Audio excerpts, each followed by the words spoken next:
Hello, I'm gonna go over a tutorial about how I like to kill Shadow Mitsuo in the Persona 4 Golden speedrun. There are several different routes to do this, but Shadow Mitsuo often gives runners a lot of trouble, and I think I've discovered a good pattern that not only is pretty fast, but also is very consistent. And so I think that both fast, easy, and consistent makes this something that's somewhat worth sharing for people that seem to struggle with this fight a lot. For starters, every single speedrun route is different, but for this particular strategy, you want a Dakarabiya with Agidine, Fire Boost, and Fire Amp. You want a Rongda with Rakunda and Mind Charge. You want an Okuninushi with Rakunda, Mind Charge, and Resist Physical. You want a Hitotoko Nushi with Rakunda, Mind Charge, and Resist Physical. And you want a Gadon with Rakunda and Resist Physical. Obviously, there might be other personas in your route, but that's the bare minimum that's needed for this route. For your teammates going into Shadow Mitsuo, you want Chie, Kanji, and Teddy.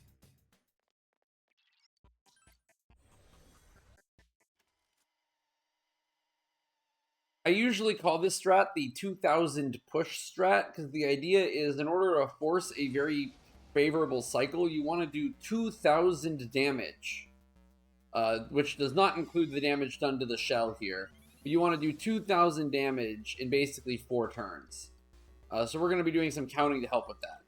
First things, you want to make sure everyone's on direct commands. We start by switching to Rongda. And we start with a Mind Charge. Teddy has less health than Kanji, so I actually like to guard with Teddy and Diamond Shield with Kanji. For turn 1 here, we actually want to boost up Tarukaja on you, just so that the Tarukaja doesn't run out when it's time for Mitsuo to Kaja later. Teddy's guarding, so that's nice. Damage is somewhat minimized. No! That's funny. Okay, well, it's a good example for this tutorial as well, because sometimes that will happen, right?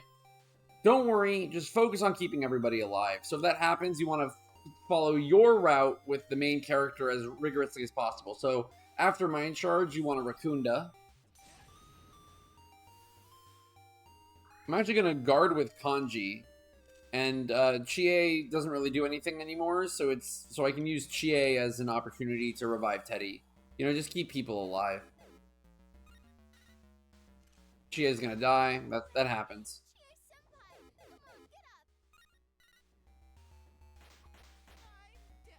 Again, do not worry about it. You just follow the system, and then you revival beat everyone as necessary. So now, after the Mind Charge and the Rakunda, we're going to double Agidine. So here's Agidine 1.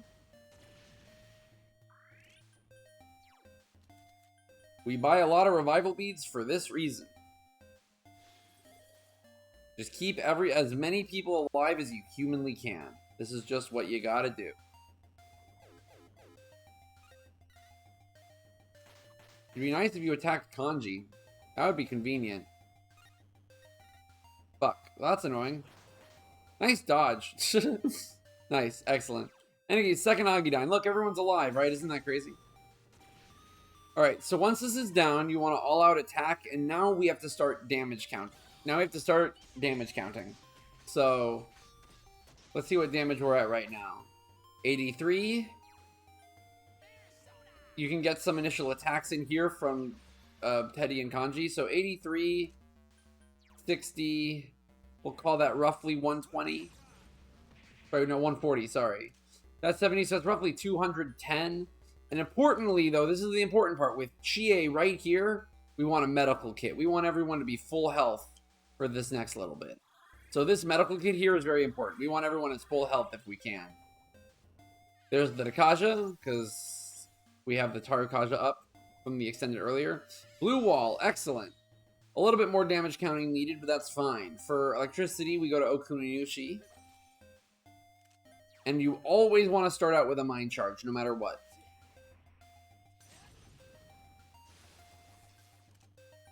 We definitely want to guard with Teddy. And we want to guard with Kanji. But in order, we want as many people to survive this assault as possible. Chie is going to die no matter what, so we actually will use Chie as an opportunity to Diamond Shield. We've done about 200 damage. We're going to count it up. 100. There you go. And then we basically just Rakunda. And we wait it out. So now we've been up to 300 damage, roughly. Guard. Guard. As long as we're surviving as much as we can, that's all that matters. Attacking me is actually very good. My health isn't a huge concern here. In any case, you just keep Rakunda-ing.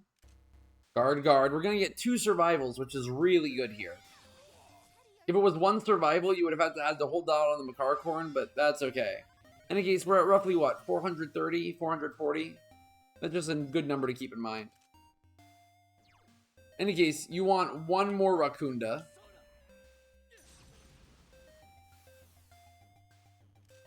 Then you want to do 2 things. Because we have both people alive, we can Makarakorn, but your first priority is to get Tarukaja out. So if that means doing a double revival bead to Chie, do that instead if only one's alive. The most important thing here is you need to get Tarukaja out on this turn.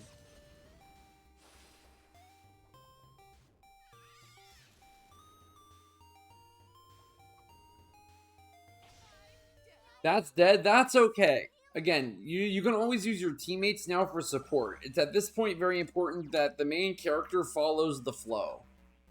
So this is really good. This Agidyne's going to do a takedown, and we want another all-out attack. So we're at roughly 1,400. We live the reflex.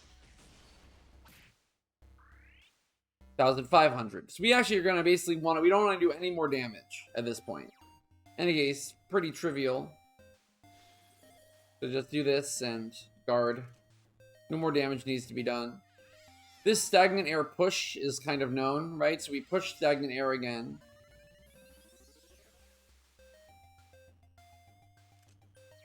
Switch to Rangda for Mind Charge.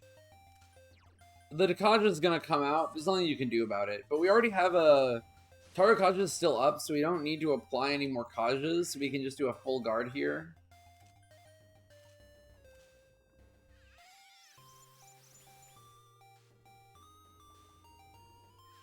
This guard is going to make this miss, which is nice. Makes my life easy. And this is going to probably push past 2,000 damage.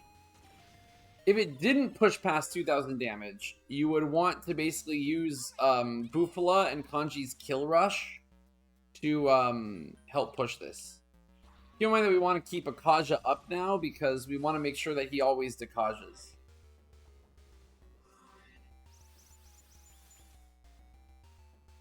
Then he does another Whisper, and if we did this right, he shouldn't be doing a secondary build after this.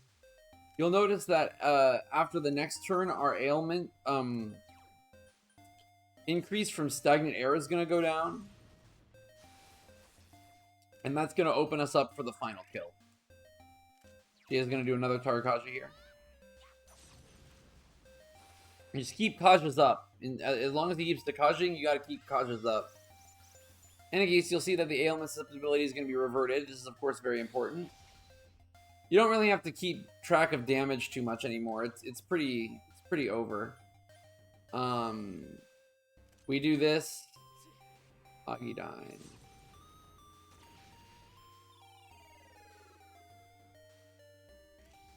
Just don't do anything.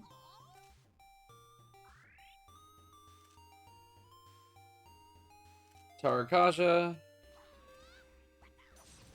He's gonna Dakaja. Dakaja and build. But what's gonna happen, because Stagnant Air is gone... Oh, he blue walls instead of builds. That's fine, actually.